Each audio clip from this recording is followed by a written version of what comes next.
Salut les amis, aujourd'hui nous allons voir la suite du chapitre la pharmacodynamie, la deuxième partie.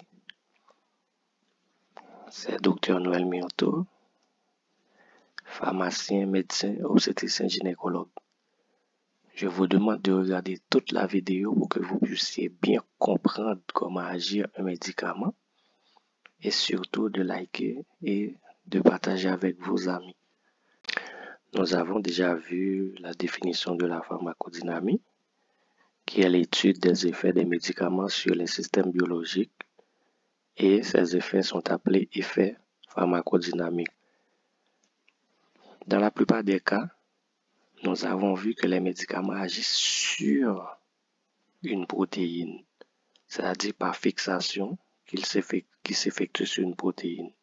Et cette protéine peut être soit un récepteur, soit une enzyme, soit un transporteur, soit un canal ionique, et ça peut être aussi une protéine de la structure cellulaire même.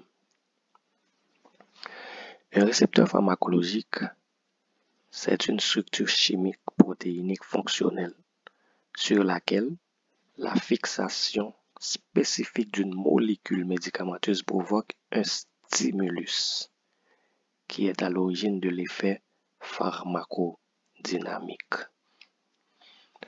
Le médicament est porteur d'une information qu'il transmet au récepteur. Celui-ci déclenchera alors l'effet cellulaire. Un récepteur, c'est une structure moléculaire qui reçoit, traite et transmet l'information qui est apportée par la molécule médicamenteuse. En se fixant sur le récepteur, le ligand, ou du moins le médicament, provoque une modification de celui-ci. Et cette modification, on l'appelle stimulus. Entre cette modification appelée stimulus, due à la fixation du médicament sur son récepteur, et l'effet pharmacodynamique, l'effet voulu, que l'on constate, la liaison est faite par un processus appelé couplage. Et on peut l'appeler aussi transduction. On dit couplage ou transduction. Nous faisons toujours la comparaison, le médicament et son récepteur comme étant une serrure et sa clé. La serrure, c'est le récepteur et la clé, c'est le médicament. Le médicament s'adapte au récepteur quand on tourne la clé et à l'ouverture de la serrure et on ouvre la porte. C'est l'effet qu'on a voulu, c'est l'effet pharmacologique recherché, c'est l'effet pharmacodynamique recherché.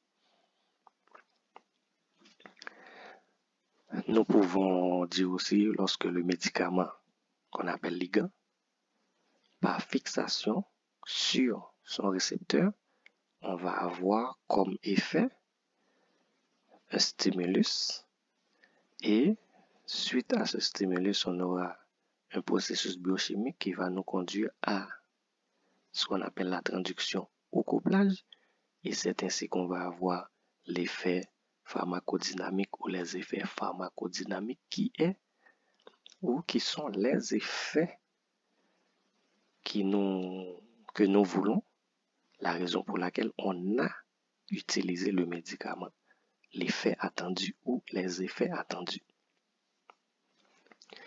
Les substances qui, en se fixant sur un récepteur, entraînent sa stimulation sont appelées agonistes de ce récepteur. Parce que normalement, au niveau de l'organisme, ces récepteurs ont des substances même endogènes de l'organisme qui les stimulent. Maintenant, si un médicament, ou du moins une substance exogène, arrive à stimuler ce récepteur, alors on appelle cette substance exogène agoniste de ce récepteur. Parce que cette substance fait le même travail que la substance endogène qui peut stimuler ce récepteur. Selon l'image classique, le site actif du médicament, on l'appelle serrure, et le médicament lui-même, c'est-à-dire le principe actif, on l'appelle clé. Et lorsque nous avons le site actif, qui est la serrure, plus le principe actif qui est la clé, nous avons une clé dans la serrure. Et en tournant la clé, on va avoir l'effet recherché, l'effet pharmacodynamique. Eh bien, nous avons la serrure qui est le récepteur, plus sa clé qui est le médicament. Eh bien, nous avons la clé dans la serrure. Une fois qu'on tourne la clé, on aura l'ouverture de la serrure qui est l'effet pharmacodynamique recherché. Dans ce cas, nous allons comprendre que affinité et efficacité caractérisent les rapports d'un principe actif qui est la clé et d'un récepteur qui est la serrure. Lorsque nous avons affinité et efficacité, nous parlons de agoniste parce qu'il y a affinité entre la clé et la serrure et la clé tourne la serrure. Il y a affinité entre le médicament et le récepteur et le médicament stimule le récepteur. C'est-à-dire il y a efficacité. Dans ce cas, on va parler de agoniste.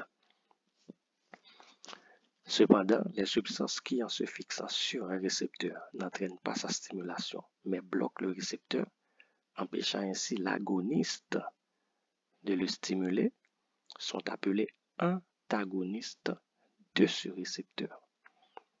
Nous avons toujours le même schéma, le site actif qui est la serrure, le récepteur, et le principe actif qui est la clé, le médicament. Nous avons le site actif plus le principe actif qui est la clé dans la serrure, empêche l'effet car la clé occupe la serrure et la vraie clé ne peut pas entrer dans la serrure pour entraîner l'effet voulu, c'est-à-dire l'effet pharmacodynamique. Et bien dans ce cas, nous avons la serrure qui est le récepteur, plus la clé qui n'est pas sa clé, mais qui peut rentrer quand même dans la serrure parce qu'il y a affinité. Nous avons une clé dans la serrure, mais on ne peut pas tourner la clé à l'intérieur de la serrure pour provoquer l'ouverture de la serrure, c'est-à-dire l'effet pharmacodynamique. Et bien dans ce cas, on va toujours parler de affinité et efficacité,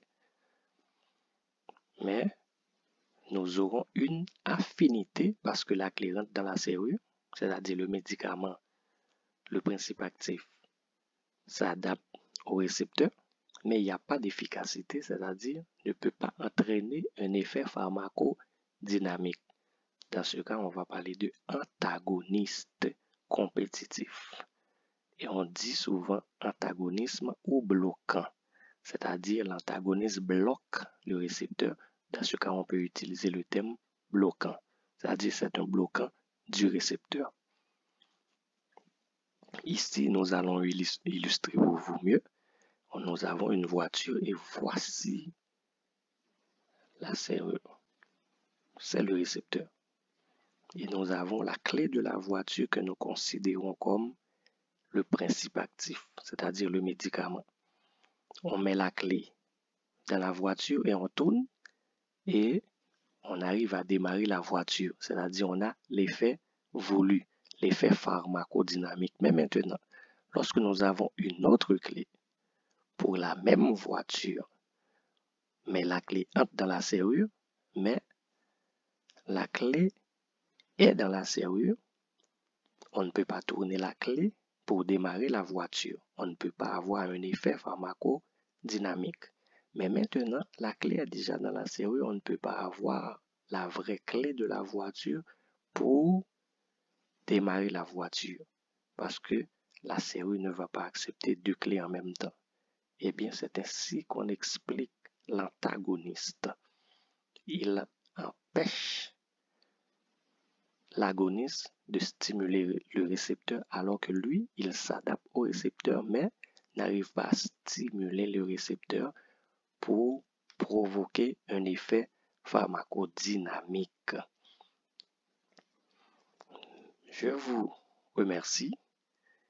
Je vous demande de liker, de vous abonner si ce n'est pas encore fait et surtout de partager avec vos amis. Si vous avez des questions et des suggestions, vous pouvez me les envoyer par email à l'adresse suivante myotonoel@gmail.com.